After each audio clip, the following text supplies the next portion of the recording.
mura ka nga. Pero, hindi naman pala maayos ang produktong nabili mo. Yes. Eh di hindi lang waste of money, baka mamaya, lalo ka pang magkasakit.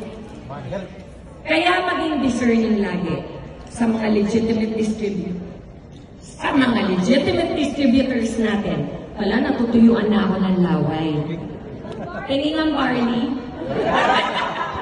Thank you, Pres. Ang sweet talaga ni Pres.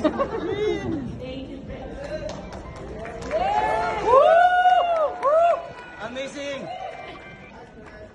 Sa mga legitimate distributors natin, meron po akong message sa inyo. Please do not be discouraged by these sellers that are imitating and trying to make a quick buck by slashing prices and selling fake barley, because our barley will stand on its own.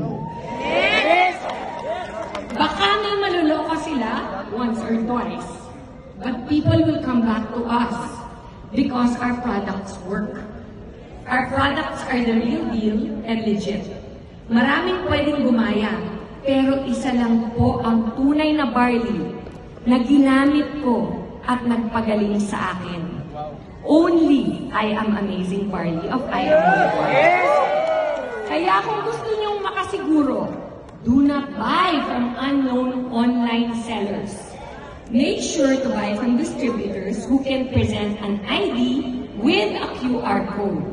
Keep in mind yung Bible verse, Proverbs 11:3.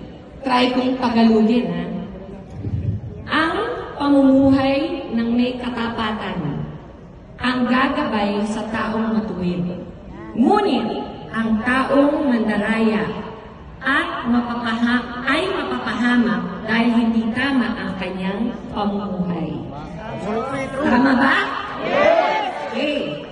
Last point. Be patient and have faith in God's timing. Minsan nakaka-discourage kapag nakikita mo lahat ng ka-team mo nagra-wrap up na. Nabibigyan ng importansya.